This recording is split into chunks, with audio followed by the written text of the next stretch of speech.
This is my jigging rod and it used to look like this. This is what it looks like now. As you can see, I already stripped the reel seat, the foam handle. The reel seat got damaged a couple years ago from a trip and need to be replaced.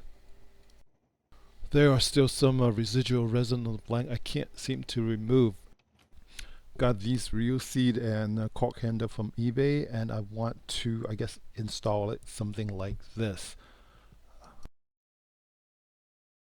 I want to take about 4 inch off the rod just because it feels a little bit more comfortable with that length. Here I am placing a masking tape at the location I want to saw off. The tape is there to prevent any splintering or tearing of the rod.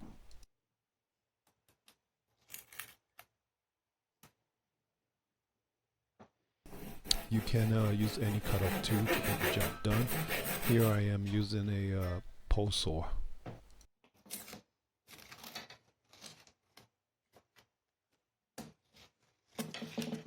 Since this is an old rod with the guides already installed, I have to start from the butt of the rod instead of the tip. Checking all the cork handles and reel seat openings are large enough to pass through the butt end of the rod. As you can see, some of them are too small. Before working on the cork, locate the top of the cork handle location on the rod in reference to the butt by placing a masking tape to help you identify it. It kind of gives an image where all the parts go.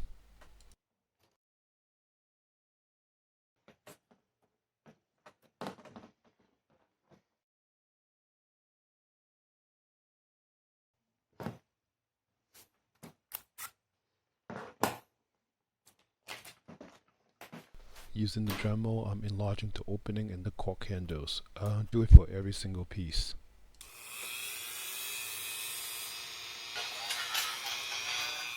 All done, it's time to move on to the next step.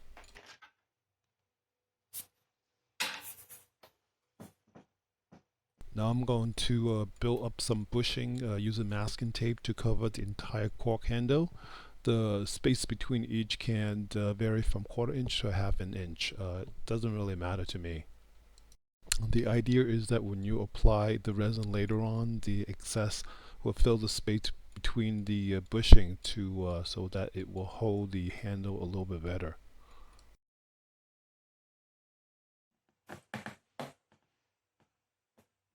Every now and then move your cork through the bushing so they are hugging it, but do allow a little breathing room for the resin later on.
With the bushings done, I'm masking the area where I think I'll get messy from the resin when I apply it later on.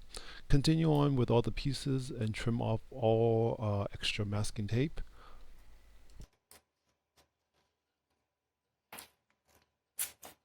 This is optional, you don't have to do this, but I like to do it just to keep it a little bit more neater and cleaner.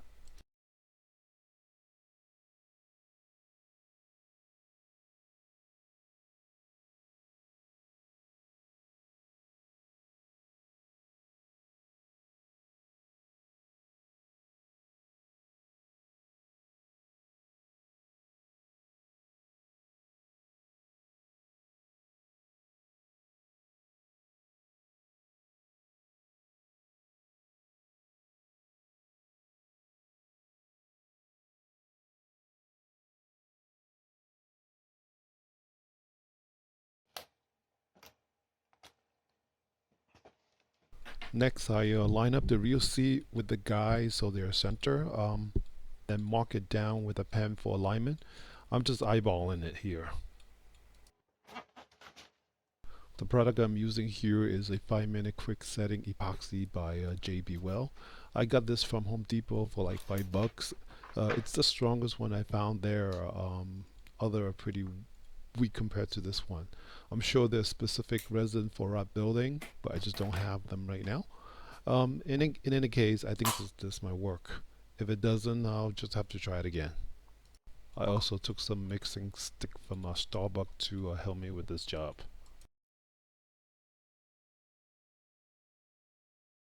Now we're applying the resin to the bushings. Make sure to cover all the surface area thoroughly and use liberally.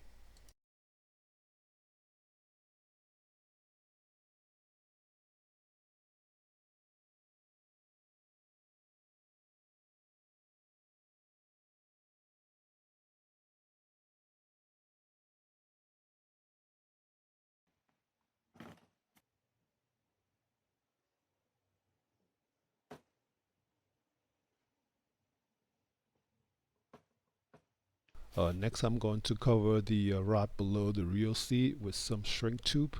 You can pick this up from eBay or any other online store that sells it for a few bucks. This is just to cover the old resin and dirt that I can't seem to remove without damaging the rod itself. Cut to size and heat it, so it'll look something like this.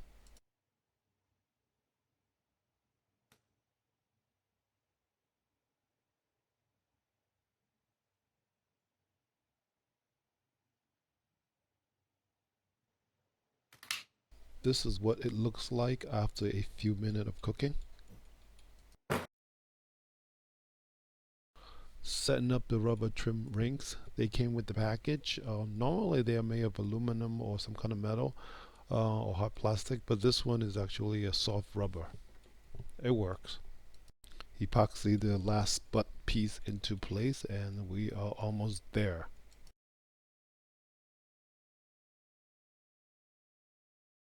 Set aside the rod and allow the resin to cure for about an hour. Then start removing the masking tape to see what you have underneath.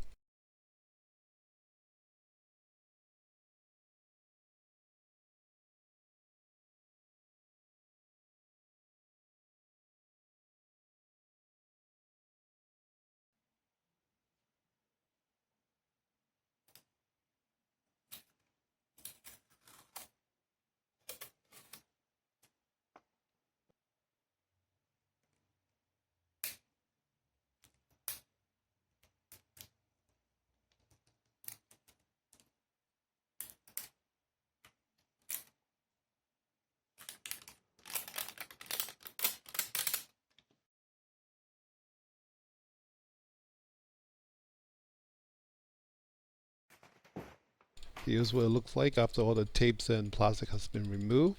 Still require a little sanding along the edges, but overall this is what it looks like and I'm pretty happy with it.